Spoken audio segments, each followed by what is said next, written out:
Bonjour à vous tous. Je ne vais pas dire que vous êtes courageux, vous êtes héroïques. D'être avec nous alors qu'il fait si chaud dans un amphi qui n'est pas climatisé pour parler de l'Europe, honnêtement, il y a un truc qui me... Je sais pas, vous êtes formidables déjà. Merci d'être là. C'est extrêmement sympathique de vous voir. En plus, il y en a qui arrivent. Je vois voilà, des étudiants d'Aix aussi qui viennent. C'est bien. Alors, en plus, intitulé comme ça, quelle relance du projet européen, on se dit, ouh, on est un peu dans le dur. Et puis en fait, pas du tout, parce que ce qui nous réunit et ce qui rend passionnant ce débat qui va commencer, c'est précisément qu'on constate les uns et les autres qu'il y a bien un momentum européen, totalement inespéré. Honnêtement, peu de gens l'avaient vu venir. Il y a un momentum européen pour plusieurs raisons.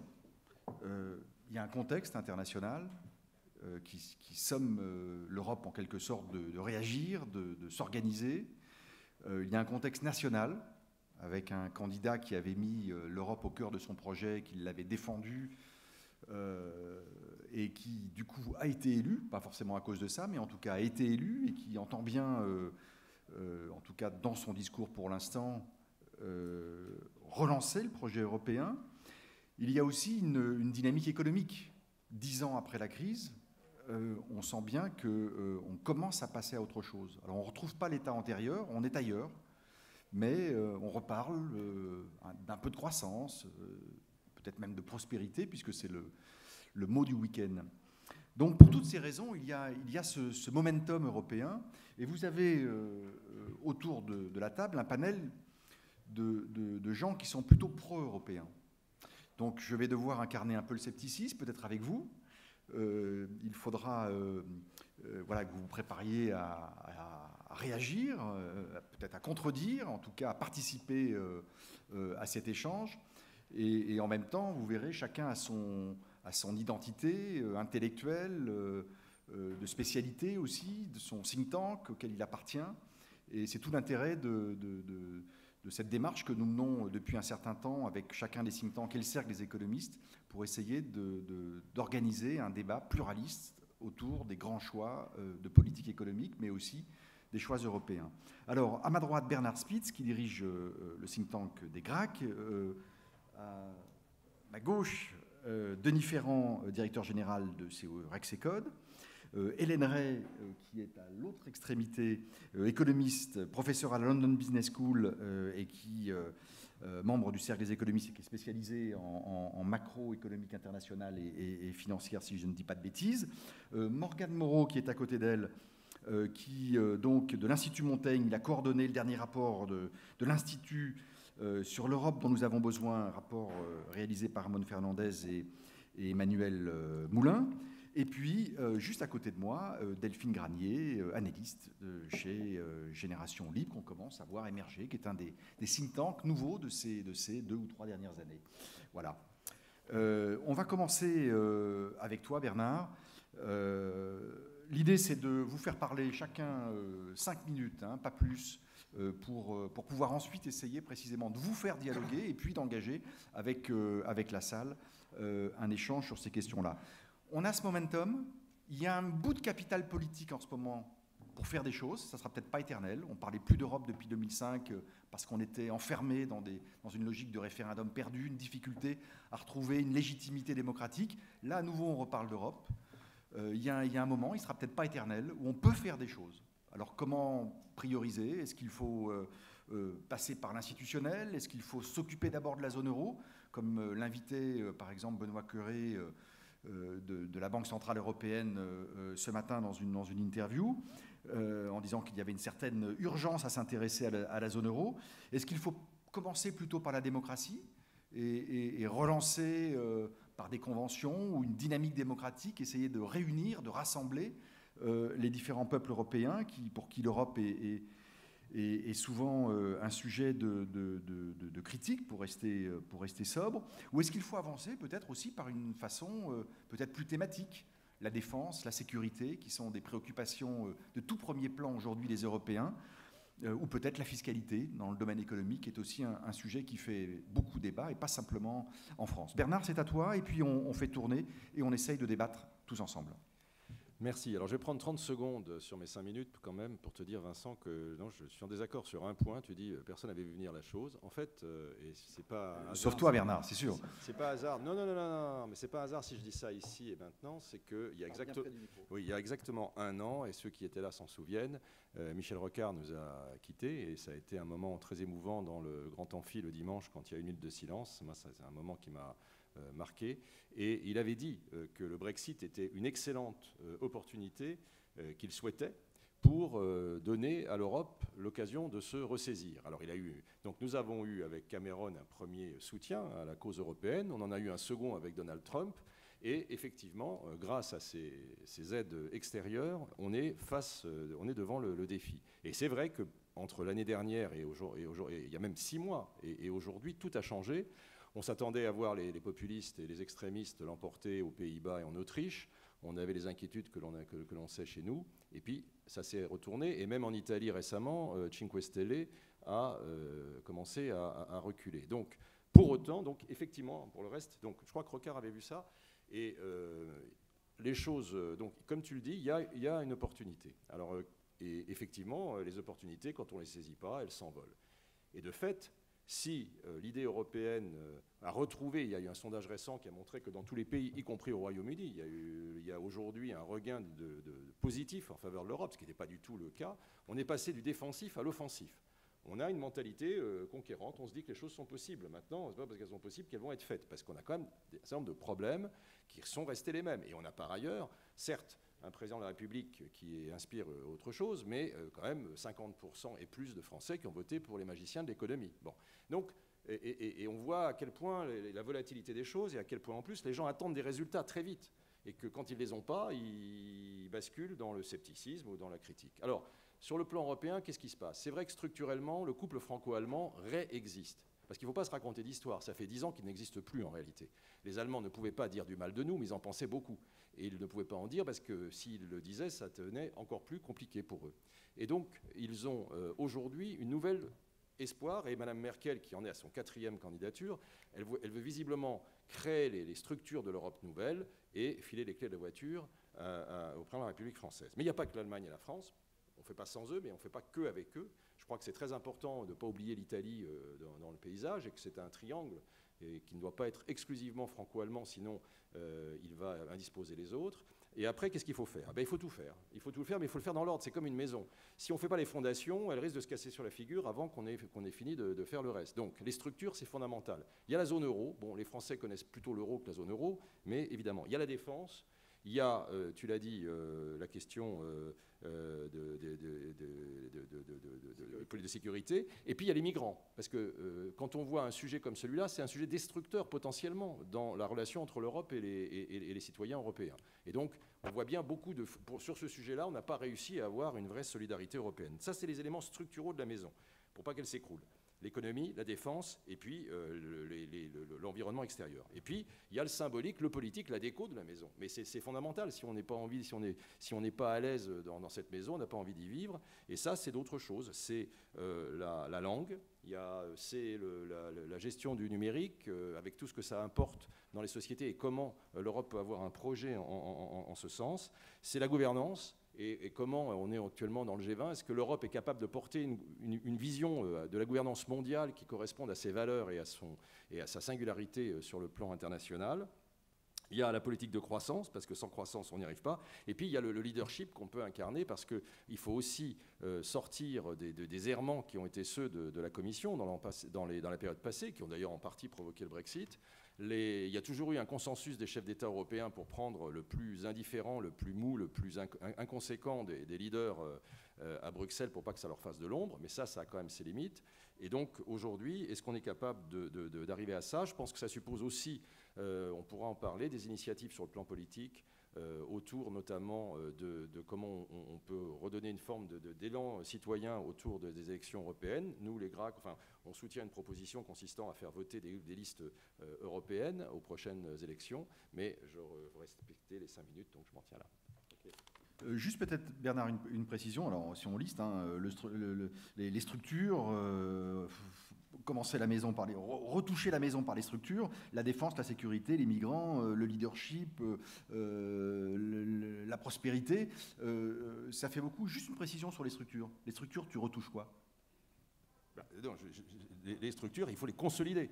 Aujourd'hui, dans le monde, il y a Benoît Cœuré qui explique que la zone euro est à risque. Ça veut dire que... Donc c'est la gouvernance de la zone euro. C'est la gouvernance, oui, c'est la gouvernance de la zone euro, et puis c'est la politique, les réformes, le succès rapide des réformes structurelles qui, dans les différents pays, doivent permettre de sortir de la politique, de la politique monétaire actuelle, parce qu'on est à la merci, quand même, dans un monde extrêmement instable, de crise, et quand il y a un tremblement de terre, si la maison n'est pas solide, elle s'effondre. Alors on poursuit avec Denis Ferrand du COE Rexecode. Denis, à toi. Parle bien près du micro, s'il te plaît. D'accord. Effectivement, aujourd'hui, il y a cet appétit pour un renouveau européen, un appétit qui se décline bien dans l'idée d'avoir des projets qui soient assez structurants. On parle des projets de la défense, notamment d'une défense européenne, des projets autour d'un ministre des Finances européen qui conduirait des projets d'investissement structurants à l'échelle européenne. Mais ces éléments-là, au total, je ne sais pas s'ils s'adressent véritablement la question qui a été à l'origine de la crise dans laquelle on a été.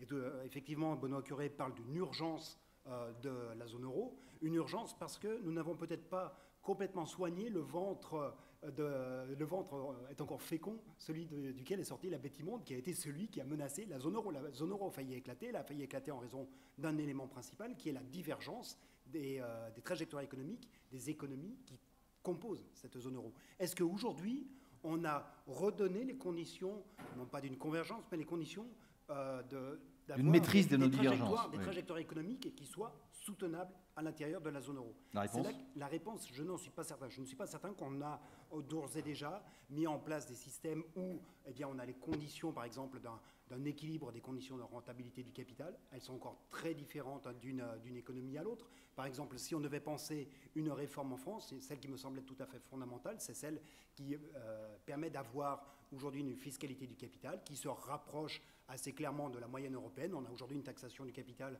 qui frôle les 65-75%, là où en moyenne européenne, on est aux environs de 26%.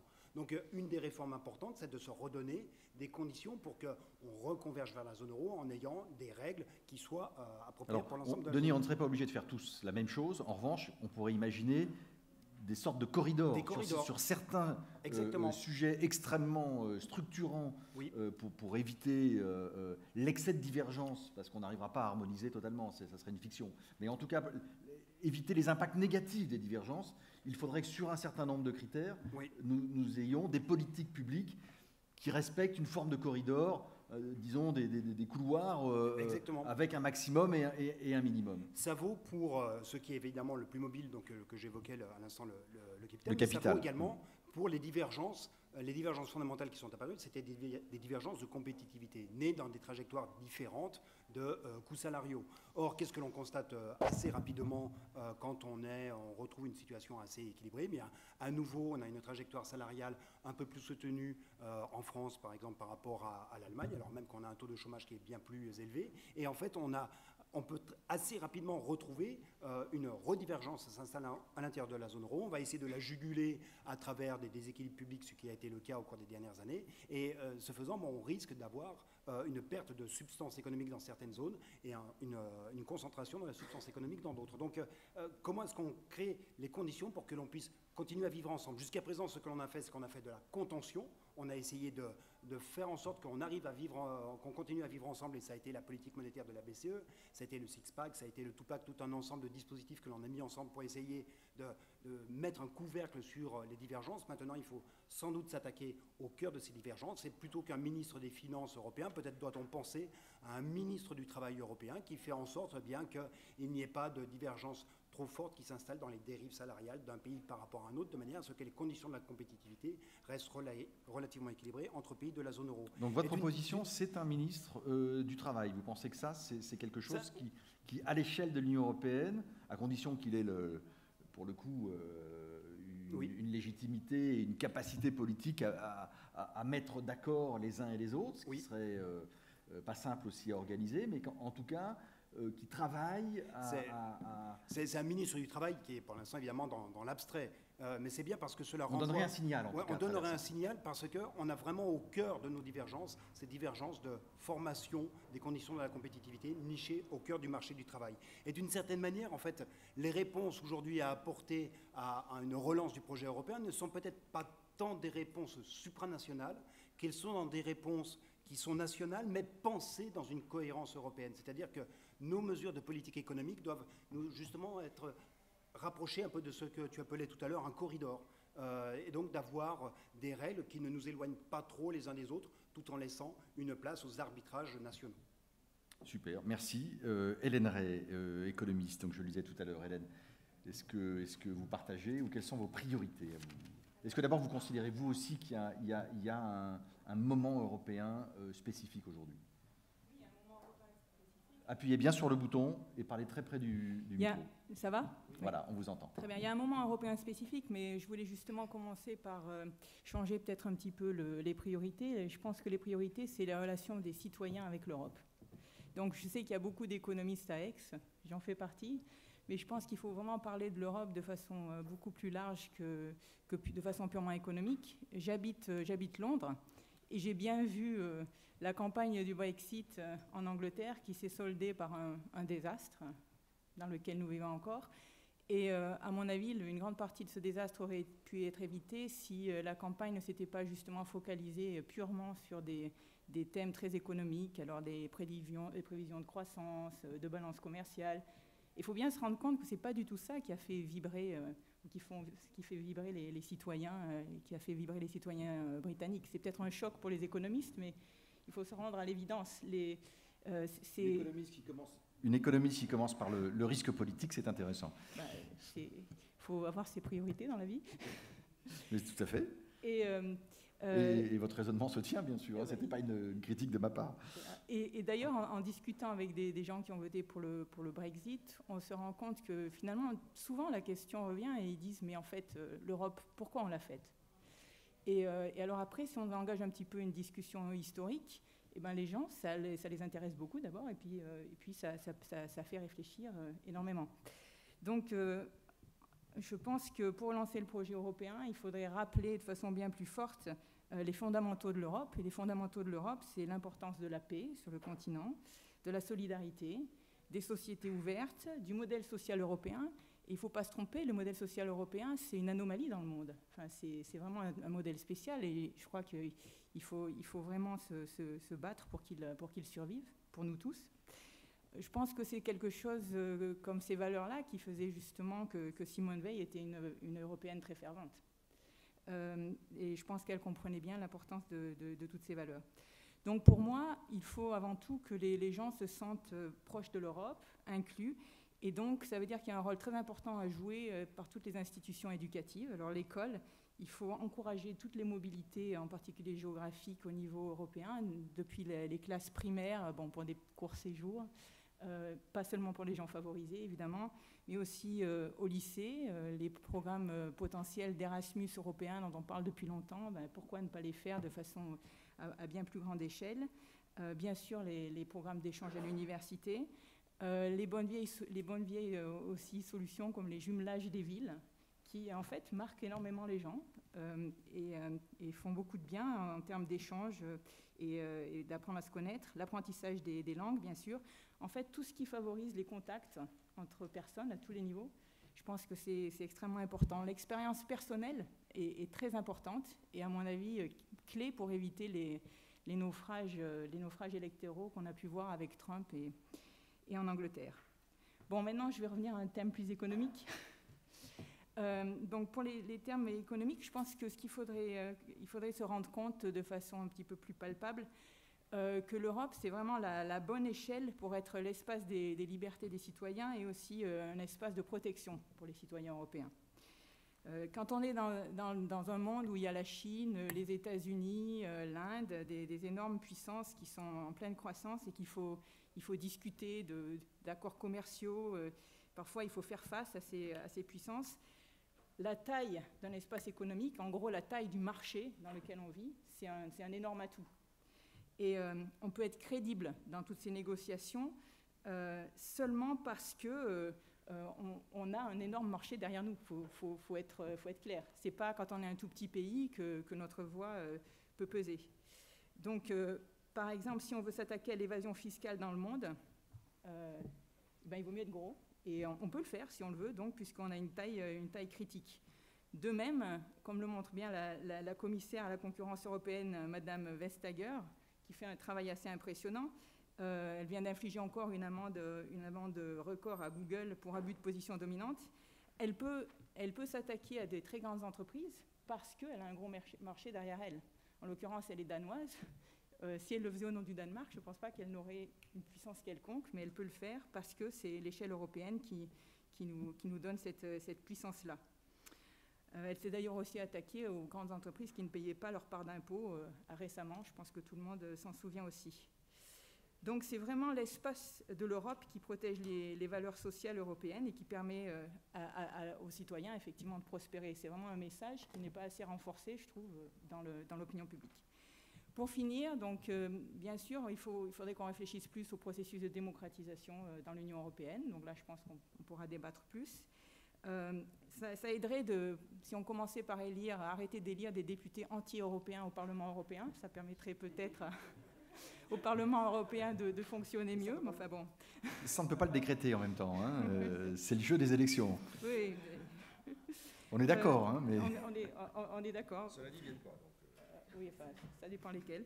Je pense que aussi une chose qui pourrait aider, c'est de rapatrier des règles contraignantes qui sont actuellement au niveau européen, comme les règles budgétaires au niveau national. Alors, tout en gardant un certain contrôle européen, mais on pourrait les rendre plus souples. On pourrait avoir des cibles, par exemple, de déficit budgétaire qui ne soient pas année par année, mais qui soient sur un cycle et qui soient discutées au niveau européen comme feuille de route, mais qui soient ensuite pleinement mises en place et assumées par le Parlement national et par un comité budgétaire national indépendant. Je pense qu'une discussion sur la gouvernance de la zone euro dans ce genre de domaine permettrait que l'on évite et qu'on en arrête de blâmer l'Europe pour des choses qui, en fait, chaque pays devrait être responsable de ses politiques budgétaires. Et ça permettrait de renationaliser certaines de ces contraintes européennes, tout en conservant évidemment un niveau européen de coordination, permettrait de réconcilier un petit peu aussi les citoyens avec l'Europe qui, comme on blâme toujours l'Europe, n'est-ce pas, ne voit dans l'Europe en gros qu'un cadre contraignant qui empêche les dépenses, etc., alors que finalement c'est vraiment la responsabilité nationale de structurer le cadre budgétaire de façon responsable. Merci à vous. C'est au tour de Morgane Guérin de l'Institut Montaigne. Hein. Alors, est-ce que vous aussi, vous choisissez la politique, la démocratie, les citoyens en première priorité, même si Hélène Rey a développé ensuite tout un volet économique? Oui, en partie, mais on l'approche un petit peu différemment, vous allez voir. J'adhère complètement, et on adhère dans le groupe à l'idée de l'opportunité du momentum. Parlez bien près du micro. On adhère complètement à l'idée de l'opportunité du momentum. J'ajoute qu'il y a aussi la concomitance des élections en France et en Allemagne qui nous offre 4 ans sans élection, ce qui est quand même assez rare, ça arrive à peu près tous les 20 ans. Et donc ces 4 ans-là sont vraiment utiles et on pourra faire de nombreuses choses. Sur l'idée des citoyens, en effet, nous, dans le rapport, on est parti du principe que pour ces 4 ans, et la feuille de route qu'on a essayé de donner dans le rapport, les citoyens, ils attendent surtout des résultats et pas de nouveaux traités, où ça serait très dommage de rouvrir un débat qui nous prendrait sans doute 4 ans sur souverainisme et fédéralisme. On a des pistes, on est capable d'avancer sur des sujets clés pendant ces 4 années-là. Et le rapport les décline ces sujets clés. Le premier, c'est évidemment la zone euro, on en a déjà parlé. Il faut répondre au problème des divergences économiques, parce que tant qu'il y aura des divergences entre les pays, il y aura un sentiment d'injustice qui naîtra dans certains pays, et ce sentiment-là sera le fervent de mouvements qui seront destructeurs pour l'Europe. La deuxième question, c'est vraiment la question de la prospérité économique. Et là, il ne faut pas non plus imaginer que l'Europe peut tout. Le rôle avant tout de l'Europe sur ces questions-là, c'est d'amplifier les mesures nationales. Et donc, il faut d'abord que les États, chaque État membre qui en a besoin, fasse les réformes qu'ils ont prévues. Et ensuite, l'Europe pourra les amplifier. Et là, on voit très bien les sujets sur lesquels l'Europe va être utile. On a des choses à faire dans la politique de la concurrence, dans la politique commerciale. On a des choses à faire sur le numérique. J'adhère complètement à ce que vous avez dit sur les questions de négociation et de la taille critique. Et puis enfin, il y a toutes les questions internationales, donc la politique étrangère, la défense. Mais là, encore une fois, il ne faut pas se mentir sur ces questions-là. Ça ne va pas aller très vite. On va pouvoir poser des jalons dans les 4 prochaines années, mais ce n'est pas sûr qu'on révolutionnera tout. Et enfin, il y a la question, et je pense qui est cruciale si on veut relancer le projet européen, c'est relancer le couple franco-allemand. Évidemment, il n'existe pas. Je pense qu'il a une chance de réexister, mais il n'est pas encore rené, il n'existe pas encore. Et le vrai déterminant, ça va être la capacité de la France très prochainement. Et va falloir aller vite à se recrédibiliser par rapport à Berlin, à regagner la crédibilité, et là, tout se débloquera. Donc, le rapport qu'on a fait avec Ramon Fernandez et Emmanuel Moulin, comme vous voulez, est un rapport assez réaliste. On s'en remet quand même encore beaucoup aux États, et je pense que la balle est vraiment dans le camp des États, et en premier dans le camp de la France pour relancer le projet. Merci. Delphine, c'est vous qui concluez ce premier tour de table. Très bien, merci. Donc je commencerai par une anecdote qui était, ça se déroulait il y a quelques mois au moment du débat des primaires pendant la campagne. Et je me souviens, oui, il faut que je m'éloigne un peu quand même peut-être. Au même moment, il y avait un débat organisé par Politico entre les différents candidats à la présidence du Parlement européen. Alors il y a 0,01% des résidents européens qui ont regardé ce débat. Je ne sais pas s'il y a une personne parmi ces 0,01 qui était là. En tout cas, moi j'en ai regardé quelques brèves. Et je rejoins Hélène Rey sur ce point. C'était un débat ultra technique entre technocrates sur des sujets extrêmement pointus qui vraiment n'avaient aucune raison d'intéresser le citoyen qui n'est pas spécialisé en macroéconomie, en politique monétaire. Et je pense que là, c'était vraiment un point intéressant sur le fait qu'il y a en effet un manque, une déconnexion dans notre, en tout cas, perception de l'Europe. Je vais essayer de me tenir plus éloigné. Maintenant, la question moi, que je voudrais tourner, parce que je sais que la table ronde, c'est quelle relance faut-il ? Moi, je voudrais poser une question un peu plus différente, c'est est-ce que finalement, il faut une relance ? Est-ce que finalement, voilà, on critique beaucoup l'Europe parce qu'on parle énormément de budget européen, de nécessité d'harmoniser socialement l'Europe, d'aller vers une Europe de la défense, etc. Mais en réalité, il y a quand même beaucoup de choses qui fonctionnent bien dans l'Europe. Et si on revient un petit peu justement à des considérations plus historiques sur pourquoi cette Europe a été mise en place et quelles sont les missions essentielles de l'Europe, on s'aperçoit que ça ne fonctionne pas si mal.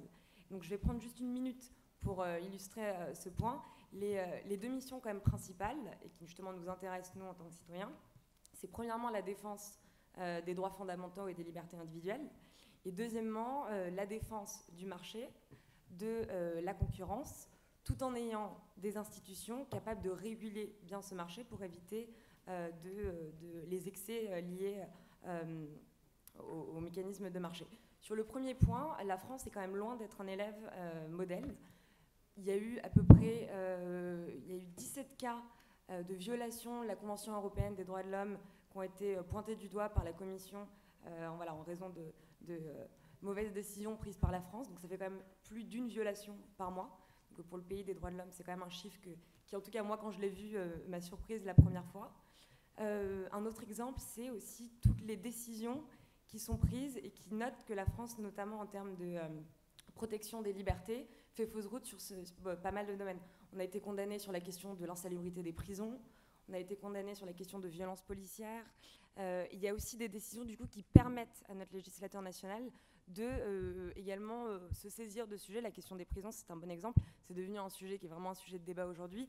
C'est important par moment aussi que cette Cour européenne des droits de l'homme joue le rôle de garde-fou et joue le rôle un petit peu de piqûre de rappel pour rappeler à nos pays aussi de se saisir de certaines questions. Le deuxième point sur les questions du coup, plus économiques, et c'est lié justement aux résultats en effet de la dernière élection présidentielle. Moi, je fais partie d'une génération, et je ne suis pas la seule, qui a commencé à voyager sur EasyJet, qui ensuite prend Transavia, qui téléphone tous les mois à moins de 2 € par mois grâce à des forfaits ultra compétitifs, qui bénéficie de tous en fait, ces secteurs qui, les uns après les autres, ont été finalement libéralisés et qui ont pu l'être pour une seule et bonne raison, c'est qu'à un moment donné, l'action, Bruxelles, en tout cas, a incité la France, je pourrais même dire la enjoint fortement, à ouvrir progressivement ses marchés et à libéraliser. Et je trouve que ce sont des exemples très concrets. Finalement, on oublie souvent, lorsqu'on prend l'avion, que l'action de l'Europe est aussi très concrète pour les citoyens européens. C'est moi, au quotidien, dans ma vie. L'Europe me donne plus de choix. L'Europe, finalement, protège mon pouvoir d'achat également, puisque je voyage à bas coût. Et c'est des exemples très précis qui permettent aussi de rappeler, voilà, quelle est l'action pour nous, citoyens européens au quotidien, concrète que peut faire l'Europe. Donc, oui, alors oui, je voulais citer aussi l'exemple qui a été cité précédemment sur l'action de l'Europe contre les GAFAM, par exemple. Évidemment, l'amende qui a été imposée à Google, c'est évidemment le genre d'amende colossale qu'aucun des pays membres de l'Union ne serait en mesure de donner s'il devait se battre tout seul face à ces entreprises d'État que sont tous les GAFAM. Voilà. Donc, c'est des exemples pour dire que même si l'Europe est devenue un bouc émissaire et que tout n'est pas parfait dans l'Europe, je ne suis pas en train de faire non plus la géographie de Bruxelles, il y a quand même beaucoup de choses qui fonctionnent bien. Et je pense que finalement, c'est un risque de vouloir faire de l'Europe un super État, comme certains en fait appellent de leur vœu. Vouloir relancer l'Europe, comme en tout cas voilà, le sujet était posé, ça peut être très dangereux parce que qu'est-ce qui va se passer concrètement? Chacun va vouloir relancer l'Europe selon sa sensibilité idéologique. Donc les uns vont vouloir une Europe plus sociale, les autres une Europe plus verte, les troisièmes une Europe plus conservatrice. Et finalement, on s'engage dans un processus qui risque d'éloigner l'Europe de ses fondements et qui risque d'en faire une espèce de gros léviathan tels que sont certains de nos pays nationaux. Alors justement, on essaie, en tout cas nous chez Génération Libre, de se battre au niveau national contre le léviathan qui est devenu la France sur certains sujets. Et finalement, c'est le risque de mettre en place une super structure qui nous dépasse encore plus, alors que aussi austères les institutions soient-elles, elles fonctionnent, elles protègent nos libertés individuelles, nos libertés économiques. Et c'est peut-être ça finalement la vertu principale de l'Europe. Voilà. Donc la proposition de Génération Libre, juste pour la résumer rapidement, c'est justement de revenir au fondement du traité de Rome. On a retrouvé un discours très intéressant de Jacques Rueff, qui était un juge européen et qui était conseiller économique de Charles de Gaulle, et qui lui justement, donc on est au moment où les libéraux quittent la doctrine du laisser-faire, laisser-passer, et se disent non, il faut laisser passer, c'est les vertus de la liberté de circulation des marchandises, des capitaux, etc., mais on ne peut plus laisser faire n'importe comment. Donc il faut mettre en place des institutions capables de réguler correctement. Et Jacques Rueff, qui est un Européen convaincu, dit justement ce qu'offre l'Europe aux citoyens européens, c'est justement cette liberté sans le désordre. Et c'est là toute la vertu de l'Europe, c'est d'arriver à maîtriser ce désordre grâce à des institutions efficaces et capables d'adoucir tous les effets négatifs de la libéralisation. Donc on essaie de réfléchir en fait sur tous les sujets où l'Europe a une valeur ajoutée, évidemment la défense, évidemment la politique commerciale, puisque c'est des domaines où, avec 27 armées d'opérettes, je reprends les mots de l'eurodéputé Alain Lamassoure, et avec 27 petits États face à la Chine et aux États-Unis, on ne pourra pas faire grand-chose. Mais en revanche, la volonté de construire un super État sur tous les autres domaines où finalement les États nationaux légifèrent selon leur sensibilité, c'est un écueil qui risque, à mon avis, d'affaiblir peut-être encore davantage justement le projet européen. Merci Delphine Sissi, on vous a tout à fait entendu. C'était en plus un point de vue original, donc voilà. qui permet de débattre maintenant, puisqu'on va rentrer dans la deuxième phase de notre discussion. On voit bien, Bernard Spitz, il y a deux niveaux d'intervention possibles dans ce qui a été dit. Il y a des choses qui tiennent D'abord, il y a des choses qui marchent. Et Delphine vient d'en souligner plusieurs, qu'on ne valorise pas toujours, qu'on ne sait pas toujours valoriser. C'est ce que vous disiez aussi, Hélène, tout à l'heure. Il y a des domaines qui fonctionnent parce que l'Europe est aussi à la bonne taille pour exister, pour peser dans des négociations internationales. Donc il y a au moins deux niveaux d'intervention. Il y a celui de l'institution européenne qui existe, la Commission, alors sur lequel on peut avoir des jugements différents selon les sujets abordés. Et puis il y a des choses qu'on doit faire, et je reprends là un peu l'idée de Denis, qu'on doit faire d'abord dans le cadre national, mais non pas pour s'aligner les uns sur les autres, mais pour rendre possible le fait de vivre ensemble. Ça, c'est extrêmement intéressant. Est-ce que, Bernard, tu partages ces deux niveaux d'action possibles ? Oui, sur le diagnostic, je veux dire, chacun le dit avec ses mots, mais on est tous d'accord. Il y a des trucs qui marchent très bien en Europe, Erasmus au reste, et l'euro est quelque chose qui est quand même une formidable réussite quand on y regarde et quand on voit ce qui avait pu être dit avant. Mais le problème, il n'est pas là. Le problème, c'est pas de porter ce type de jugement. Est-ce que l'Europe allait bien il y a un an? Elle n'allait pas bien du tout, et on voyait quand même les prémices de son éclatement. Est-ce que l'Europe va bien aujourd'hui? En apparence, semble-t-il qu'il y a un regain moins mal, en tout cas dans la perception. Mais c'est la perception. On est dans ce que je disais, Hélène est juste. On est dans la politique. On ne peut pas être dans le déni. C'est-à-dire dire tout va très bien, Madame la Marquise, parce que, vous voyez, ça me fait penser à ces gens qui sont sur un bûcher, là, et à qui les gens, la foule est en train de mettre le feu, et ils disent, mais vous avez tort, parce que statistiquement, votre situation s'est améliorée. Ben oui, en attendant, ils vont flamber. Donc, on est dans un risque massif. Les gens, ce qui se passe. Donc il y a quand même une urgence. Ce qui se passe au niveau européen est exactement ce qui se passe au niveau national.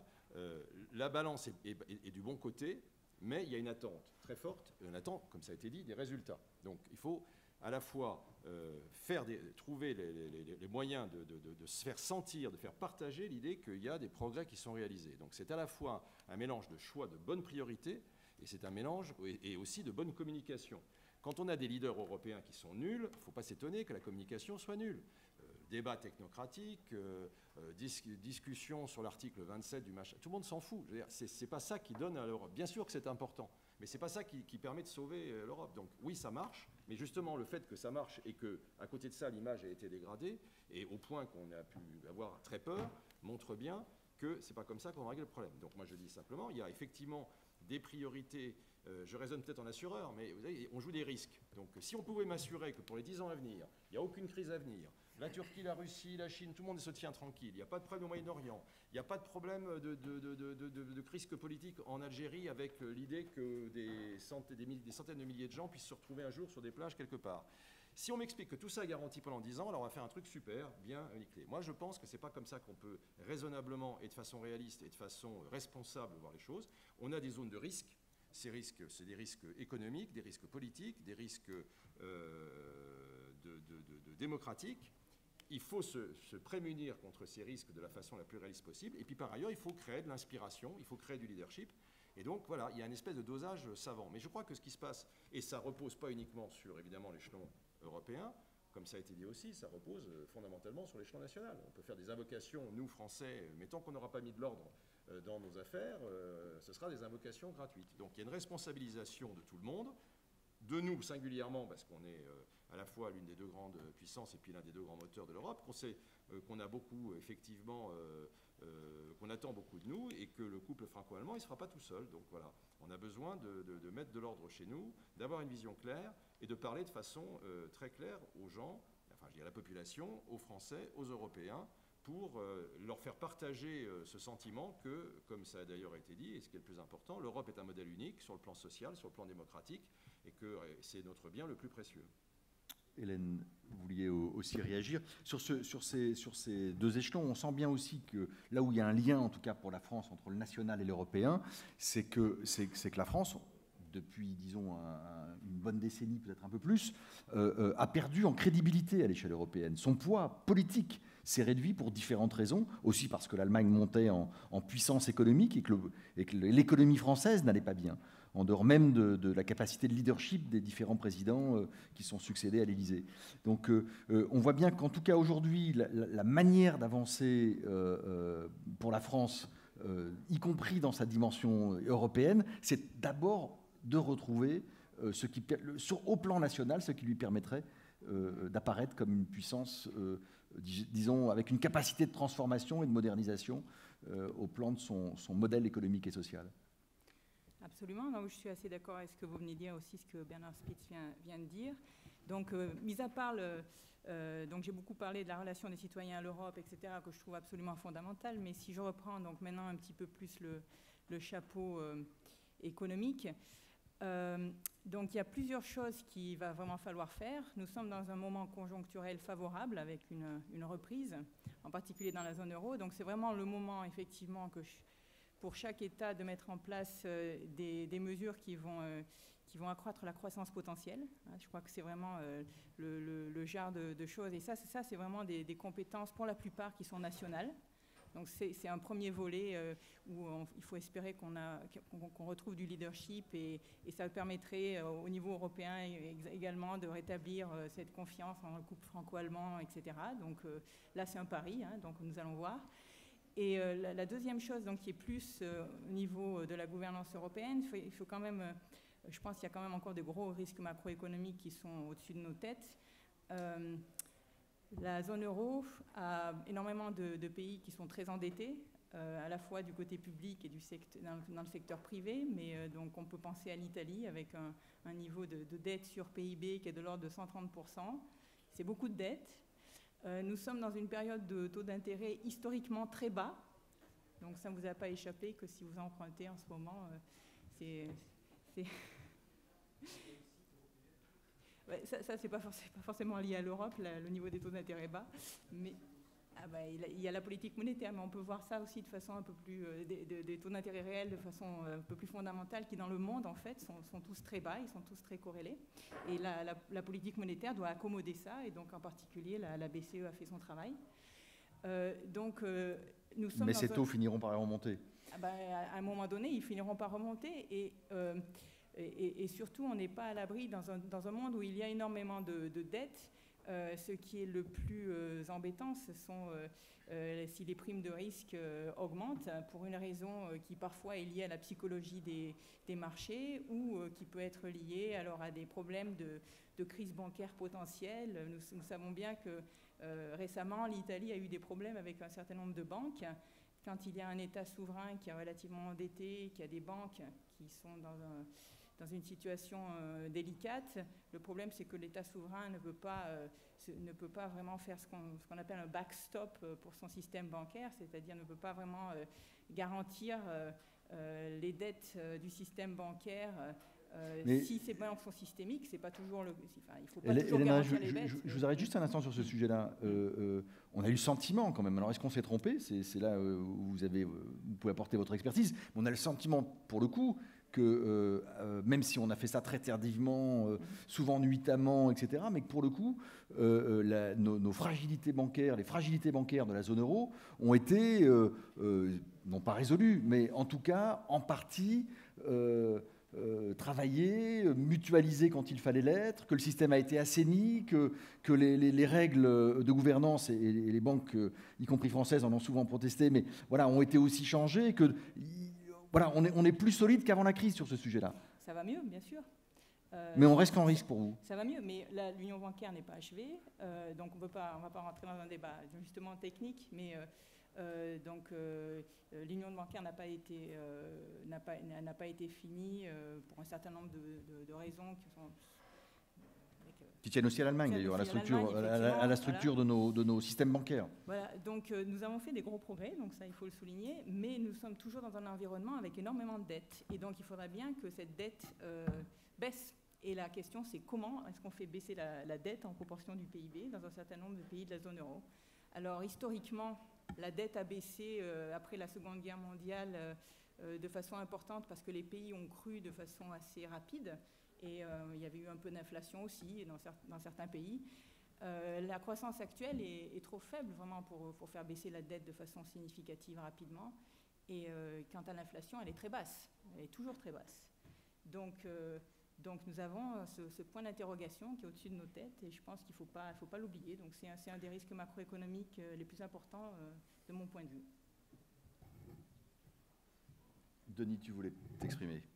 Oui, il y a un point sur lequel on n'est peut-être pas... On va prendre des questions de la salle après. Sur lequel on n'est peut-être pas beaucoup revenu jusqu'à présent, et qui change, où le paysage a vraiment radicalement changé par rapport à l'année dernière.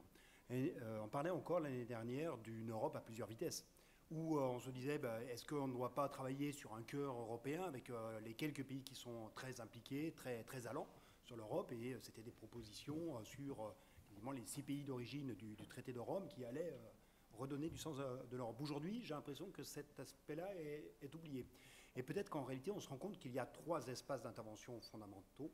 Le premier espace d'intervention sur lequel il faut trouver un sens commun au projet européen qui est l'espace de l'Union européenne. Et là, il y a un élément qui nous rassemble très fortement, c'est qu'il y a une menace qui concerne tous les pays en même temps, c'est une menace de nature terroriste.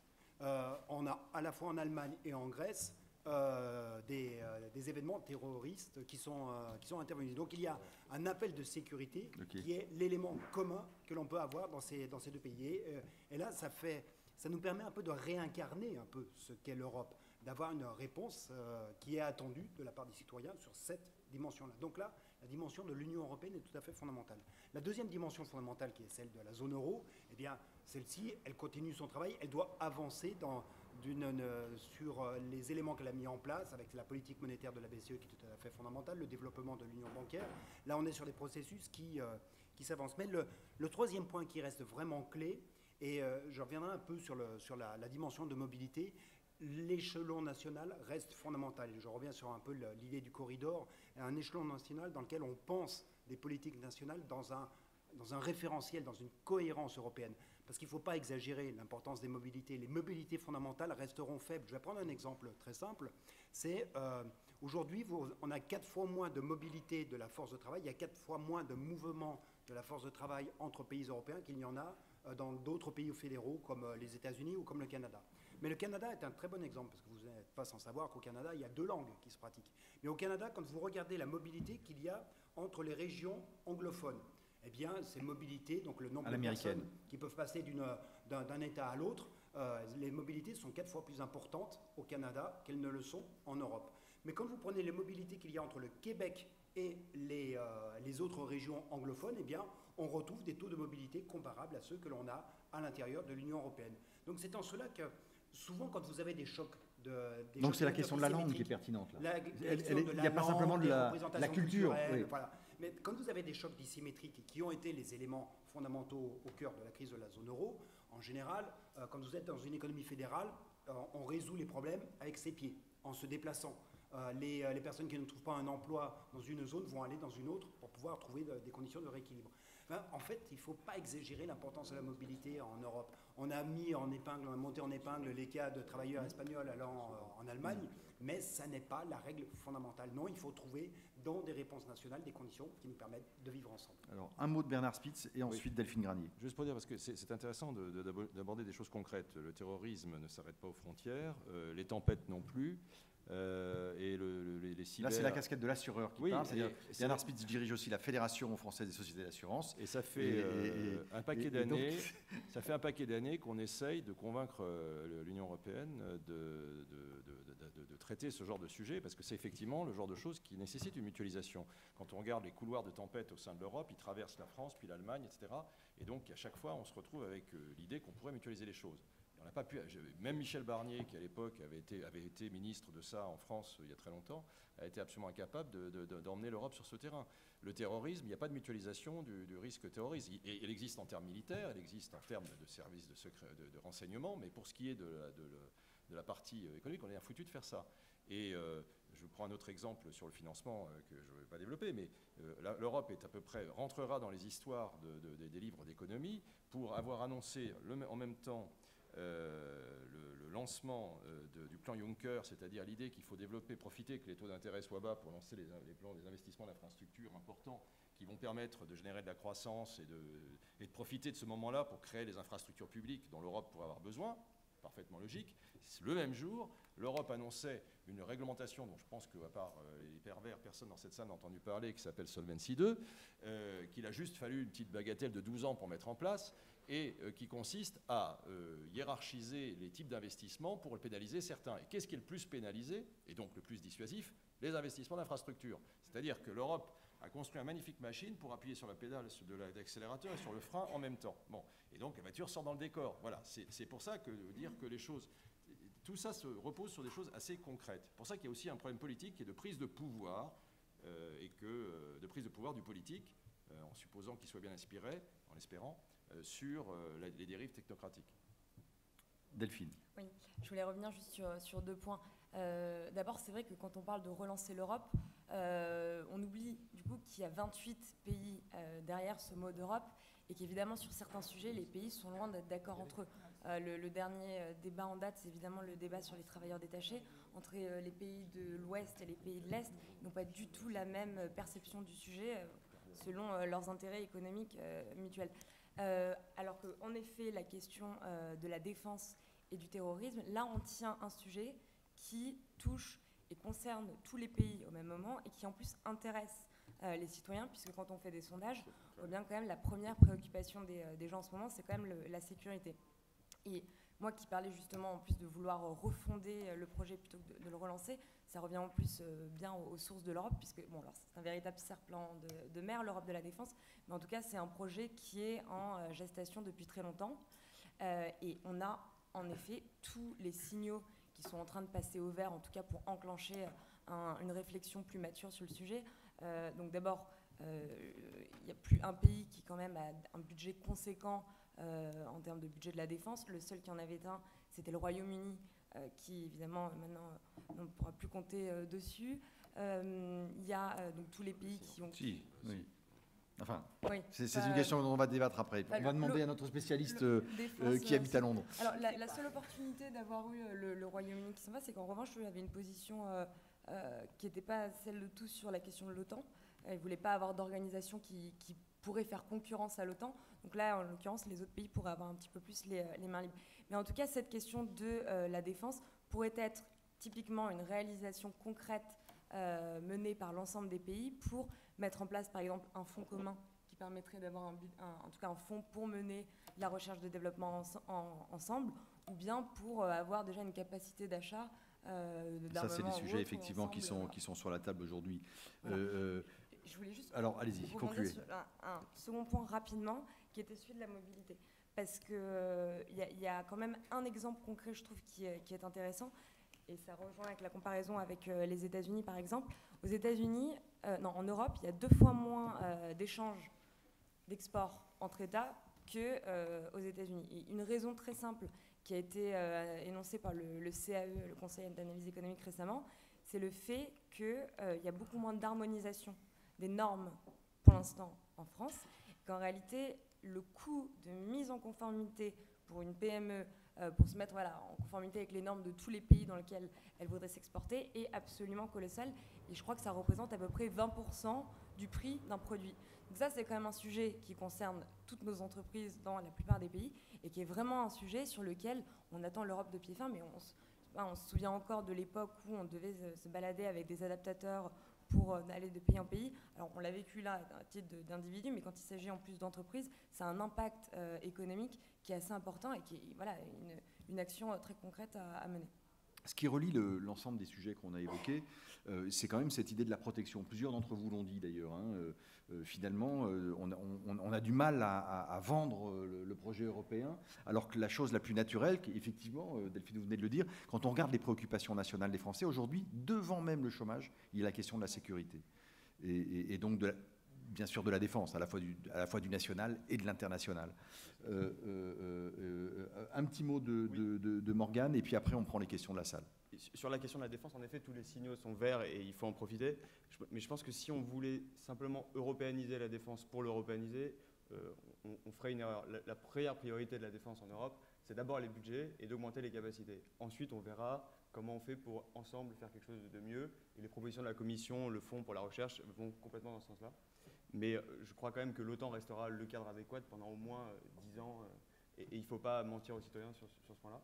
Puis sur la question du narratif qu'on voyait au début, je crois qu'il faut quand même un peu se rendre compte que, en effet, nous on sait que l'Europe c'est la paix, mais il faut se rendre compte que ce narratif, il ne va pas fonctionner, il fonctionne de moins en moins, et je pense qu'il va continuer à fonctionner de moins en moins. Et donc il faut qu'on soit capable d'inventer une nouvelle histoire. Nous ici, on sait que la force de l'Europe, c'est notamment sa politique commerciale et sa capacité de peser grâce à cette politique commerciale. Malheureusement, la politique commerciale, c'est quand même ceux qui, à la Commission, communiquent un peu le moins bien. Et les 2 gros ratés que sont le TTIP et le CETA, c'est quand même pas terrible de ce point de vue-là. Donc il faut réinviter la communication de ce point de vue et voir aussi la manière dont on fait cette politique commerciale.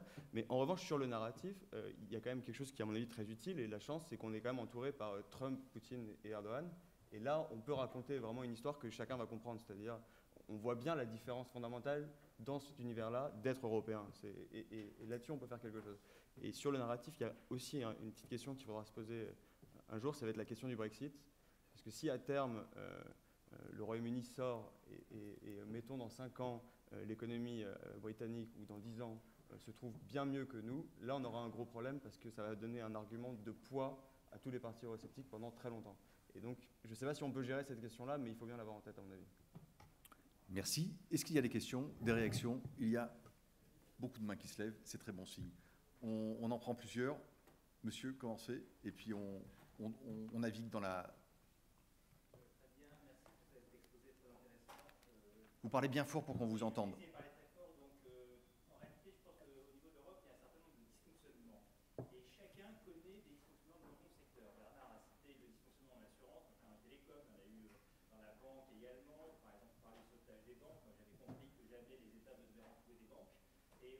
On vient de le voir en Italie.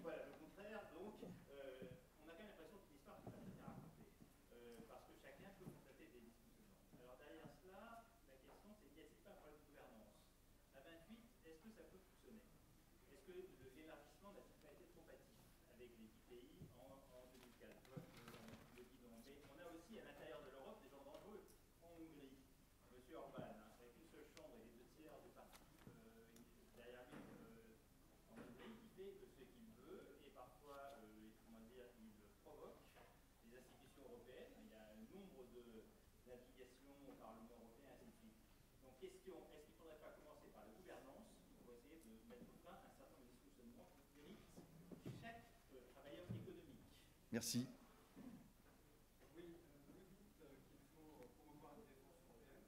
Parlez bien fort, oui.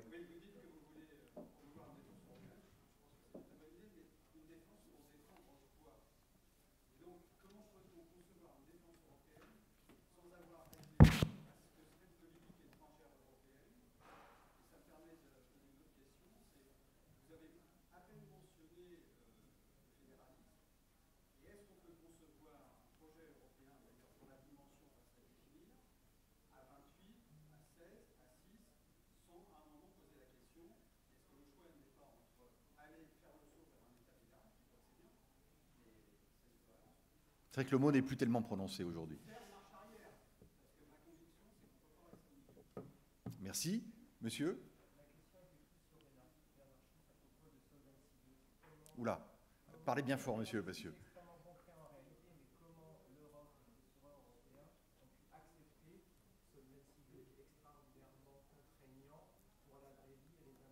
On est un petit peu loin du sujet, mais on va essayer de vous répondre quand même. On est dedans, d'accord. Ok. Non, parce que je connais Bernard sur le sujet, ça peut durer. Merci.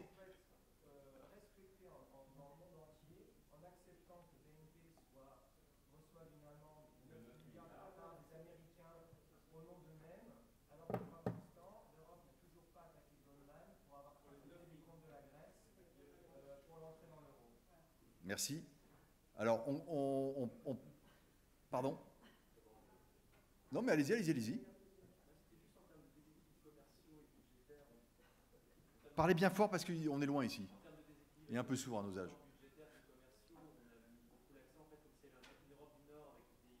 Oui.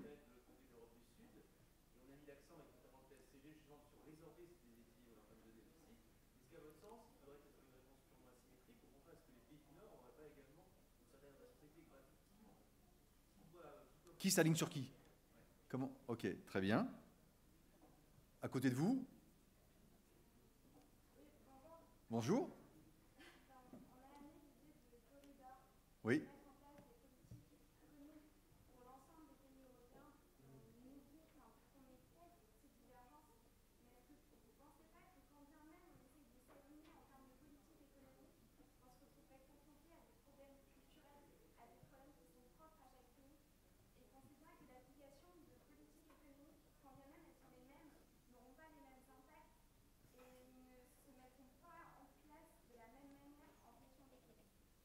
C'est une très bonne question. D'ailleurs, la monnaie, c'est aussi de la culture. À côté de vous? Vous avez évoqué les élections allemandes un peu comme si le résultat était déjà acquis. Ça, c'est Bernard qui a il a sa boule de cristal et non, il voit loin. C'est une bonne question. C'est une bonne question, surtout, on a compris que nous autres journalistes, en tout cas, quand on faisait des prévisions, que les résultats paraissaient un peu évidents, comme aux États-Unis, on pouvait se tromper. Ou comme pour le... La question, c'est quoi? Du coup, pensez-vous qu'une victoire de Schulz ou alors de nouveau une grosse coalition puisse changer la donne en Europe, voire briser ce moment? Une question. Ok, alors de ce côté-ci maintenant, à droite si j'ose dire. Allez-y, monsieur.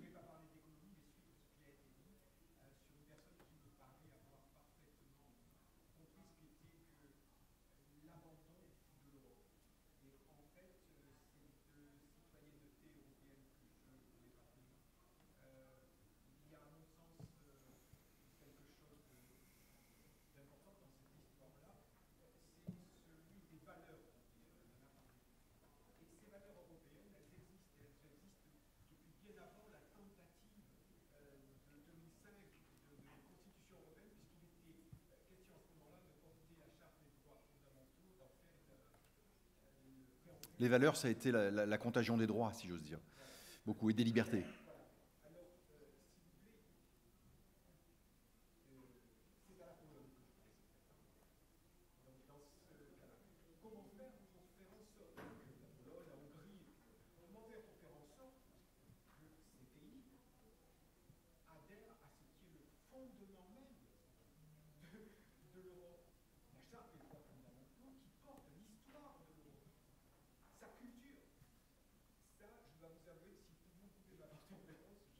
C'est intéressant parce que plusieurs d'entre vous, dans les questions qu'on a, en fait, sont revenus au problème culturel au sens très fort du terme. Hein. Dans la culture, il y a de la politique, il y a de l'économie. Voilà. Et là, on voit bien que plusieurs questions ont tourné autour de ça. Alors, Bernard, tu commences ou Hélène ou... Je veux bien Alors, il y a plusieurs questions. Oui. Hein. Je vais pas tout faire, mais je vais prendre celles qui peut-être étaient les plus destinées. Alors, oui, vous avez raison. Je n'ai pas la prétention de lire les élections allemandes. D'autant que j'ai quand même parlé d'un sujet qui n'intéresse personne, puisqu'il n'y a aucun élément là-dessus, alors que je pense qu'il est central sur tout ça, qui encore une fois, qui sont les migrants.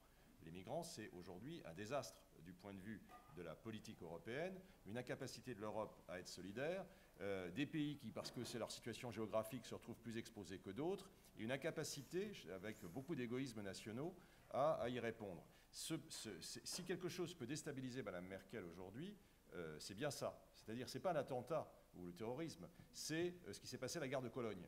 C'est-à-dire, elle est responsable, elle a porté, pour des raisons qui sont, on ne va pas revenir là-dessus, enfin, je veux dire, on n'a pas le temps, mais elle a fait un choix qui est un choix historique, parce que Mme Merkel, c'est la seule des dirigeantes européennes en poste qui fait des choix historiques.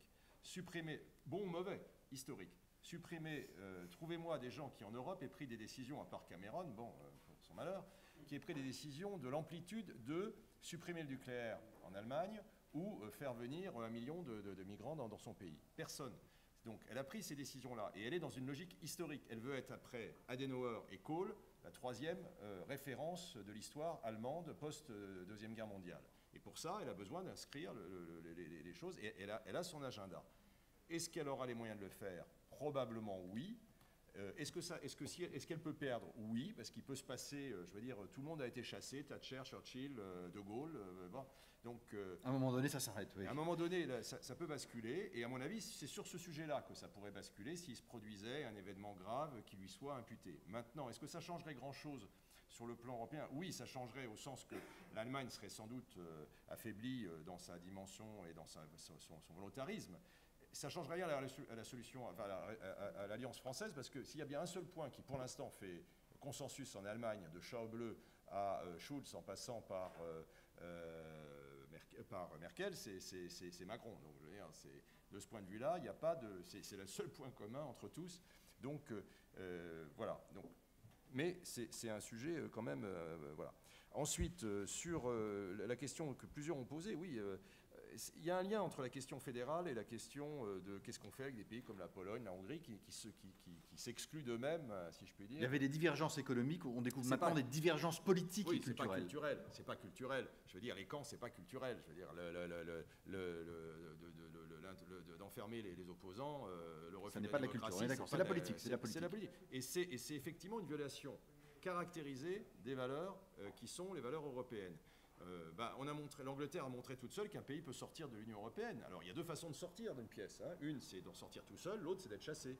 Je pense que c'est une vraie question de réflexion. Mais pour ça, il faut avoir un corpus et ça nous amènerait à c'est pas prévu dans les traités. Bon, donc c'est un problème. Oui, il y a un impensé là. Il y a un impensé, mais s'il y a une volonté politique qui s'exprime, il y aura un moment où il y aura effectivement à ce moment-là une Europe à deux vitesses, c'est-à-dire l'Europe de ceux qui ne sont pas admis dans le club, en attendant qu'ils n'y sont pas tant qu'ils ont des choix politiques qui sont les leurs, et puis donc il y aura sans doute des adaptations à faire. Mais ce qui est important, c'est que s'il y a une énergie et un projet politique qui s'impose au niveau des grands pays, le problème de ceux qui s'en détacheraient sera réglé d'une façon ou d'une autre. C'est-à-dire que soit leurs opinions, la démocratie fera qu'ils seront chassés et qu'on reviendra dans un taux normal, soit ils supprimeront la démocratie et le problème sera résolu d'une autre façon. Comment l'Europe a pu accepter Solvency II? Écoutez, je vous expliquerai en sortant pour ne pas emmerder tout le monde. Mais c'est l'idée que quand il n'y a pas de pouvoir politique, et que c'est les bureaux qui commandent, c'est toujours des mauvaises solutions. Et s'il y a bien eu un acte fondateur de tous les leaders depuis le départ de Jacques Delors, ça a été ce que je disais tout à l'heure, c'est-à-dire un consensus des politiques nationaux pour mettre à Bruxelles celui qui leur ferait le moins d'ombre. Et donc, de ce point de vue-là, il y avait pléthore de concurrence, et ceci explique aussi cela. Mais voilà. Alors par contre, il y a un sujet politique important, c'est les États-Unis. C'est vrai que il y a une vraie forme aujourd'hui qui a commencé depuis maintenant quelques années. C'est pas seulement Trump, d'impérialisme américain sur le plan économique. Eux, ils ont trouvé une nouvelle façon de restaurer leur balance des paiements, qui consiste à imposer, à jouer sur le fait qu'ils faire une espèce de chantage. Alors, entendons-nous, on a pris un exemple, tout n'est pas blanc, tout n'est pas noir, il y a quand même des gens qui ont des trucs à se reprocher. Mais il reste que c'est vrai qu'il y a un déséquilibre très fort et que nous, les Européens, on a été en mesure effectivement, on ne fait pas des choses comme ça, mais néanmoins, il y a une forme de résistance qui s'est produite. On a parlé tout à l'heure de la vente Google. Il y avait eu aussi l'opposition à la fusion McDonnell-Douglas-Boeing jadis, c'est-à-dire des Européens qui interdisent à deux boîtes américaines de fusionner, quand même, ça c'était quand même intéressant au niveau historique. Donc, mais on a un vrai problème, c'est-à-dire que dans la relation avec les États-Unis, cette dimension-là, elle est très forte. Voilà. Après, je ne vais pas donc monopoliser la parole. Qu'est-ce que je veux dire? Bon, que sur l'élargissement, voilà, l'élargissement, oui, l'élargissement a affaibli évidemment est-ce que ça fonctionne à 28? Non, non, non. Un conseil d'administration, ça ne fonctionne pas à 28. Et donc, l'idée qu'il y ait 28 commissaires européens est une idée paresseuse et qui, évidemment, ne résiste pas au réalisme. Et en fait, d'ailleurs, il y a des sous-commissaires. Morgane. Oui, très rapidement sur l'élargissement. Les traités permettent de réduire le nombre de commissaires déjà aujourd'hui, donc on pourrait le faire. Et sans doute, ce serait une manière pour que les commissaires ne pas se voir comme des émissaires nationaux et de plus prendre en compte l'intérêt général européen. Oui. Et puis, sur l'élargissement, il faut regarder historiquement. Le fondement de l'Europe, c'est l'idée quand même de se dire l'union fait la force. On a un moment où il y a 10 pays qui veulent rentrer d'un coup. C'est quand même très compliqué de leur dire non de ce point de vue-là. Et donc, est-ce qu'ils veulent vraiment rentrer? La question est là. Ah bah, ils voulaient. Mais, ils voulaient, ils veulent plus, et nous on veut plus. Donc ça tombe assez bien. Et par ailleurs, évidemment, c'est plus compliqué un tour de table à 27. Mais si on revenait à 6, on se rendrait compte rapidement que sur les sujets clés, à 6, on ne s'entend pas forcément non plus sur les bons sujets. Donc il y a plus de chances de pas être d'accord. Et aurait-on la taille suffisante pour peser par ailleurs? Hélène, il y a plusieurs questions, mais moi j'en ajoute une. Il y a eu plusieurs questions sur la défense, sur ce qu'il faut derrière pour adosser la défense. Il faut l'adosser peut-être à une politique étrangère commune. On voit bien qu'elle est parfois assez embryonnaire jusqu'ici, mais sur le UK, est-ce qu'on peut imaginer à la fois une sortie de l'Union européenne et une coopération en matière militaire et de défense? Bon, je vais être très franche, sur le UK, on peut tout imaginer. C'est ça, tout est possible. Parce qu'il semblerait même que les négociateurs UK n'ont aucune idée de leur feuille de là où ils veulent aller, oui. Au sein du gouvernement, la discorde est totale et l'opinion publique est en train de se retourner, au moins dans les sondages. Donc nous sommes dans la confusion la plus grande. Donc je ne m'aventurerai pas. D'accord. Donc il y avait plusieurs questions qui m'étaient plus ou moins adressées. D'abord sur les valeurs de l'Europe et le problème des pays de l'Est. Donc je suis absolument d'accord. On a fait des erreurs. Par exemple, on aurait dû exiger le règlement du problème de Chypre avant l'entrée dans l'Union européenne. On aurait dû exiger le renforcement du système judiciaire et de la lutte anticorruption en Roumanie, en Bulgarie, avant l'entrée européenne. Donc maintenant, bon, c'est un peu tard. Qu'est-ce qu'on peut faire? Bon, on voit, ça devient très dangereux, la Hongrie et la Pologne. L'Europe doit être extrêmement vigilante sur je pense, bon, c'est des processus démocratiques, ce sont des gens élus, hein, donc, mais l'Europe doit être extrêmement vigilante sur la force de la société civile. Donc tout ce qui est institutions qui garantissent les réflexions et l'esprit critique. Alors il y a les médias évidemment, et il y a, ça ne nous a pas échappé, l'attaque des universités, enfin de l'université Central Eastern European University par Viktor Orban récemment, qui est extrêmement gênante de bien des points de vue. Qu'est-ce qu'on pourrait faire? Eh ben, on pourrait utiliser les fonds structurels. Il n'y a aucune raison de laisser ces subventions aller à un régime qui viole des droits basiques des citoyens. Donc là, de façon juridique, il faudrait vérifier, mais je crois qu'il y a un vote. On n'a pas besoin, il n'y a pas de droit de veto sur ça, donc on pourrait le faire au vote. Et je pense que l'Europe a trop tardé à réagir, donc en Pologne, en Hongrie, et je pense que c'est vraiment quelque chose qu'il faudrait mettre sur la table, et la société civile devrait pousser de façon, enfin, dans toute l'Europe pour ça. Ensuite, juste rapidement... Je vous fais une petite insiste, mais l'exemple que vous venez de citer, celui de l'université Soros, en l'occurrence à Budapest, c'est intéressant, parce que d'autres pays de l'Est à côté, je pense à la Tchéquie par exemple, ont dit « Ok, vous n'en voulez plus, nous on la prend ». C'est-à-dire qu'ils ont tout à fait compris, eux, ce que pouvait apporter une université où les enseignements sont en anglais, une université internationale, où se forme une élite d'Europe de l'Est, une excellente université. Et donc ça, c'est un sujet intéressant sur lequel on devrait effectivement être... Et pour le coup, les sociétés civiles européennes ont pas mal bougé. C'est-à-dire que ça a suscité un mouvement qui pourrait être encore amplifié. Il y a une pétition européenne, il y a eu quand même beaucoup de choses, les médias s'en sont mêlés, et ça a permis pour le coup de pointer une restriction des libertés qui était problématique et pour le coup complètement contraire aux valeurs européennes. Oui, oui, tout à fait. Mais donc la présence physique à Budapest est quand même importante pour la dynamique de la société civile en Hongrie. Donc c'est un peu le souci. Donc pour répondre à des questions là-bas, sur les divergences entre les pays nord-sud, donc vous avez tout à fait raison, quand il y a des déficits de balance courante par exemple, donc il y a des gens qui ont des surplus et des gens qui ont des déficits, et en général l'ajustement tombe sur les gens qui ont des déficits puisque c'est eux qui doivent emprunter de l'argent. Donc il y a un moment donné où ils ne peuvent plus emprunter, alors que les gens qui ont des surplus, eux, ils ne sont jamais contraints en quelque sorte. C'est un peu un problème d'ajustement monétaire international qui était déjà décrit par Keynes il y a très longtemps. Donc, est-ce que les deux pays, enfin les pays en surplus et en déficit ont des responsabilités? Oui, elles ont des responsabilités. C'est comme quand on prête de l'argent. Si on prête de l'argent de façon totalement pour créer une bulle, etc., la personne qui prête a aussi une responsabilité dans la stabilité financière. Donc là, on tombe sur le surplus de l'Allemagne, qui est énorme, et donc on a un problème d'ajustement enfin, ça fait des années que beaucoup de gens essayent de convaincre l'Allemagne qu'un surplus de 10% du PIB maintenant en balance courante, c'est pas vraiment gérable pour la zone euro. Et il y a un problème de discussion et de point de vue, en quelque sorte, de point de vue économique, d'équilibre partiel et d'équilibre général. En équilibre partiel, les Allemands nous disent on est très fort, ça se voit, on exporte. C'est un peu la vue de Trump aussi. Trump, les déficits commerciaux sont mauvais. Mais alors que, bon, évidemment, dans le monde, s'il y a des gens qui veulent exporter, il y en a d'autres qui doivent importer. Ça paraît assez... Ce sont des vases communicants. Voilà. Et donc on est un peu dans cette problématique depuis plusieurs années et on n'a pas énormément avancé. Il faut espérer que ça va...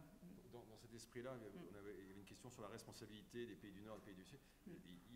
L'idée, c'est qu'il faut qu'il y ait si on veut être une zone cohérente d'un point de vue économique, on ne devrait pas avoir des écarts de balance des paiements aussi considérables. Donc les Allemands ont une excellente balance de paiement considérable, nous on a des déficits considérables. Le seul deal possible pour avoir une zone économique intégrée, ce serait que les Français fassent leur réforme de structure, condition pour que les Allemands acceptent, eux, de relancer la machine économique et de diminuer leur balance des paiements. C'est ça le deal. Mais comme tout le monde se regarde dans le blanc des yeux sans jamais passer à l'acte, les Allemands disent bah, écoutez, messieurs les Français, tirez les premiers. Voilà. C'est ça qui se joue en ce moment d'ailleurs. Denis. Oui, une pièce complémentaire, puis ensuite je reviendrai sur l'aspect corridor que vous évoquiez. Une pièce complémentaire sur cet aspect de rééquilibrage Europe du Nord, Europe du Sud. une manière de rééquilibrer un déséquilibre de balance des paiements, c'est un déséquilibre commercial, c'est une accumulation de créances qu'a un pays excédentaire. Ce qui est important, c'est de savoir où sont investis ces excédents d'épargne que génère le pays qui est excédentaire. Une des difficultés, c'est que l'Allemagne ne recycle qu'une partie limitée de l'excédent qu'il dégage auprès de la zone euro. On pourrait très bien imaginer que vous avez un pays qui dégage des excédents colossaux, mais qui ensuite va réinvestir parce que le retraité bavarois se dit qu'il est peut-être mieux d'aller sécher ses vieux os sur la Costa del Sol que de rester dans l'humidité de la Bavière. Bon, et ben ça, c'est une forme d'investissement. Le problème, c'est qu'il n'y a pas beaucoup de mobilité qui se fait de la part d'investissements de citoyens ou d'entreprises allemandes se faisant sur les territoires qui, eux, sont des territoires en déficit économique. Donc le rééquilibrage par la mobilité d'actifs ne se fait pas forcément. Pour avoir vécu en tant qu'investisseur certaines périodes, ça s'est fait jusqu'à la crise. Exactement. Pour aller vérifier, il y a un moment où l'écart de taux entre l'Irlande et le disant allemand était en faveur de l'Irlande. Donc les eurobonds, on les a eu avant, à une époque où les marchés faisaient preuve de sécurité et où de fait le recyclage se faisait. Et comme on dit, once bitten, twice shy. Là maintenant c'est plus difficile, même si je suis d'accord. Mais je partage complètement votre point parce que ce que l'on voit actuellement sur le fait de l'absence de recyclage des excédents allemands sur les autres pays de la zone euro, c'est une histoire des 10 dernières années et on retouche bien l'idée de la construction politique et de la construction de confiance qu'il y a entre les partenaires. Ce recyclage se fait désormais. Quand l'Allemagne recycle en partie vers la zone euro, elle va recycler vers l'Europe du Nord, elle va recycler vers l'Autriche, vers les Pays-Bas, vers la Finlande, mais pas forcément vers les pays d'Europe du Sud, parce qu'il y a aussi un déficit de confiance qui s'est installé. Donc on a aussi un geste politique à réinstaller pour que ces équilibres de flux et de stock se remanifestent. Quand on parle de corridors, l'idée, ce n'est pas d'avoir one size fits all, où il y a un modèle économique, mais c'est justement chaque société nationale se construit avec ses référentiels, avec ses modèles qui leur sont propres. Mais encore faut-il penser un espace de cohérence entre ces modèles. Je vais prendre un exemple très simple, c'est au début des années 2000, on a en même temps les 35 heures en France, donc qui est plutôt une politique de rationnement de l'offre de travail, et en même temps les politiques de Schroeder, les lois Hartz, qui sont au contraire une politique de restimulation de l'offre de travail avec une maîtrise, avec une forte modération salariale. Deux politiques totalement orthogonales qui sont conduites. Et c'est un des éléments qui participe à la divergence fondamentale qui s'est installée en Europe avec perte de compétitivité en France et à l'inverse, super compétitivité allemande. Et quand vous avez de telles divergences qui sont installées et qui tiennent notamment à des choix qui étaient des choix non cohérents d'un point de vue d'un ensemble constitué qu'est la zone euro, eh bien vous arrivez à des remises en cause fondamentales de cette construction. Donc le corridor laisse de la place, à vocation à laisser de la liberté, heureusement. Bernard Spitzini, il y a une question à laquelle on n'a pas répondu. Le fédéralisme, c'est fini? On n'en parle plus, c'est un mot devenu tabou, on sait qu'on ne peut plus avancer, que les peuples sont contre, tout simplement? C'est pas le sujet, je crois que c'est pas le sujet. C'est un mot piège? Oui, c'est un mot piège.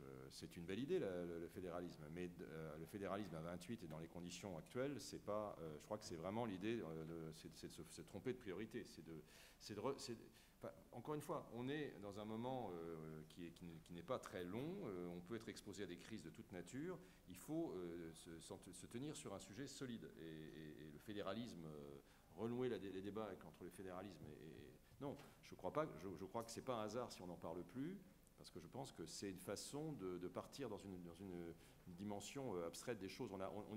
On n'a pas encore fait les étapes nécessaires. Et tous les sujets qu'on vient de traiter seront autant d'obstacles à une démarche fédérale. On peut avoir un projet fédéral. Il peut y avoir des gens, et c'est tout à fait souhaitable, respectable, qui défendent à long terme le projet fédéral. Mais là, dans le sujet de notre discussion, c'est qu'on a une fenêtre de tir dans un an à 4, et donc c'est pas dans ces 4 années-là que, selon moi, on va progresser sur ce sujet. Je crois que ce serait une fausse piste. On n'a pas une énergie inépuisable. Il faut se concentrer sur les choses où on peut faire la différence et obtenir les résultats. Une dernière intervention de monsieur. Juste pour savoir, est-ce qu'on pourrait clarifier le périmètre du projet européen dont vous parlez? C'est un pays, c'est la zone euro, c'est un sous-ensemble de la zone euro, c'est une question sur On va vous répondre que ça dépend sur les sujets. Ça dépend des sujets. Non, il a raison.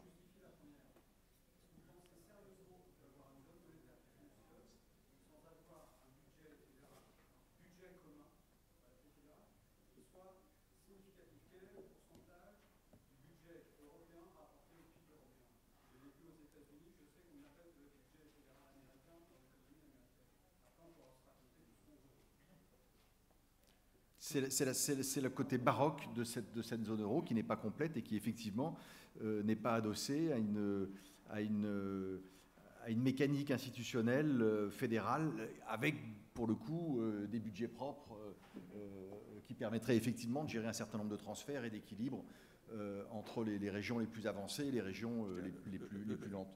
Là-dessus, tout le monde peut avoir son opinion. Et puis après, Hélène dira un mot et conclura. Moi, je crois que l'élément de référence, c'est la zone euro, fondamentalement. À partir de là, il y a à l'intérieur de la zone euro des pays qui représentent une étape, qui représentent les pays fondateurs auxquels il faudrait ajouter. Je rappelle quand même que si l'Espagne n'était pas dans les pays fondateurs, c'est uniquement parce qu'à l'époque, Franco était au pouvoir et que donc elle l'aurait été. Donc la question de l'Espagne, accessoirement du Portugal, sont des questions contingentes. Ces gens-là font partie de la zone. Donc on n'est pas, c'est pas l'Europe à 6, il ne faut pas revenir au tout début. Mais après, entre cette Europe qui serait effectivement le noyau dur et l'ensemble de la zone euro, il y a effectivement débat. Idéalement, c'est la zone euro, puisque c'est la zone économique intégrée. Si, pour résoudre les questions que l'on dit, il faut qu'à l'intérieur de cette zone, il y ait des wagons de première et de deuxième classe, why not? Mais c'est vrai que c'est une dynamique qui se cherche. Et donc, c'est pour ça qu'on a tendance à la réduire aux franco-allemands, parce que là, au moins, on revient à des valeurs sûres. Mais c'est autour de ça qu'il faut construire une dynamique et faire adhérer le maximum de pays dans l'état de leurs possibilités. Enfin, je ne sais pas ce qu'on pense. Oui, donc rapidement, donc 2 points. Sur le budget, etc., fédéral, est-ce qu'on a vraiment besoin d'un énorme budget? C'est pas évident du tout, parce que donc, là, on parle de partage de risques au sein de la zone euro, et il y a plusieurs façons de partager le risque. Donc, il y a une façon qui est via l'union bancaire, si l'union bancaire est complétée. C'est-à-dire que là, si l'union bancaire fonctionne, on enlève de la table des gros chocs asymétriques. Quand il y a un système bancaire national qui va mal, c'est un gros choc sur les finances publiques. Si l'union bancaire fonctionne, c'est précisément ce qui est exclu. Donc ça, c'est une source de risque très importante qui maintenant, qui pourrait être résolue. Et si on développe aussi la Capital Market Union, c'est-à-dire les marchés financiers en particulier, les investissements par action entre pays beaucoup plus que par dette, on a aussi des mécanismes de transfert de risque qui sont beaucoup plus puissants. Donc il y a un certain nombre de mécanismes qui peuvent être mis en place pour limiter la nécessité d'avoir un gros budget européen. Il serait quand même désirable d'avoir un budget européen plus conséquent, mais on ne parle pas forcément d'un budget énorme, à mon avis. Donc il y a plusieurs façons de faire du transfert de risque. Je voulais aussi dire 2 mots sur la question qu'avait posée la jeune fille là-bas, parce que je crois qu'on n'avait pas répondu, sur l'uniformisation des politiques. Donc est-ce que c'est vraiment, est-ce que ça peut marcher, etc. Je pense qu'il faut faire très attention justement dans ce genre de domaine de ne pas nécessairement imposer des politiques uniformes à tous les pays, parce que c'est justement les sentiments nationaux ne sont pas forcément en accord avec des carcans comme ça. On le voit bien, on blâme l'Europe après quand on a des règles trop restrictives. Il faut se concentrer, il y a le principe de subsidiarité, il faut se concentrer quels sont les domaines dans lesquels l'Europe a vraiment quelque chose à faire, parce qu'il y a ce qu'on appelle en économie des externalités. Alors on a parlé de la politique de la défense, la politique migratoire, c'est des exemples d'externalités. La politique budgétaire, le niveau de dette, il y a aussi une externalité, parce que là, si quelqu'un s'endette trop, ça remet en cause la stabilité financière de toute la zone.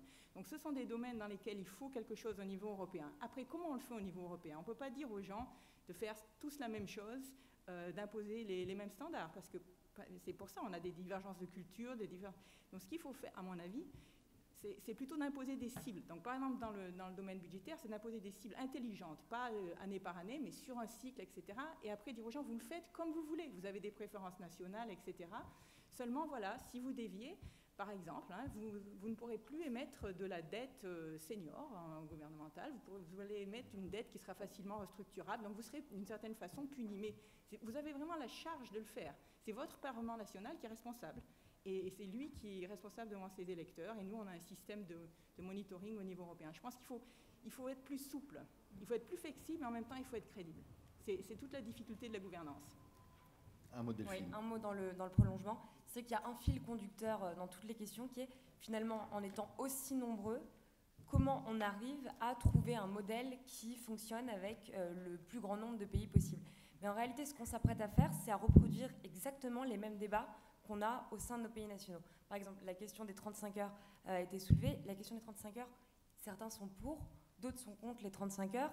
Est-ce que du coup il faut imposer des 35 heures ou pas? Enfin, à vouloir imposer un modèle, ou en tout cas voilà, des lignes précises à 28 pays divergents, c'est la volonté de créer une superstructure qui de toute façon par définition ne peut pas être uniforme puisqu'on a 28 États très différents. Et je pense en effet que c'est vraiment l'application du principe de subsidiarité qui permet au mieux de résoudre les problèmes, et qu'en plus on revient justement aux valeurs, aux fondements du projet européen.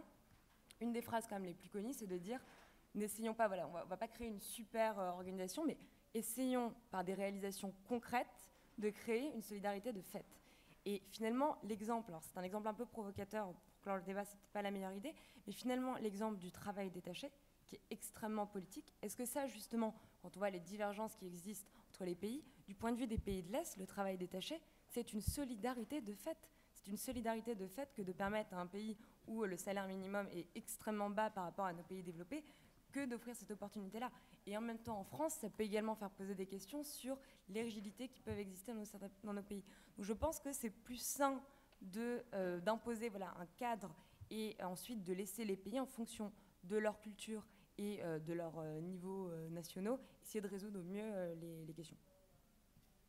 Merci à vous tous. Et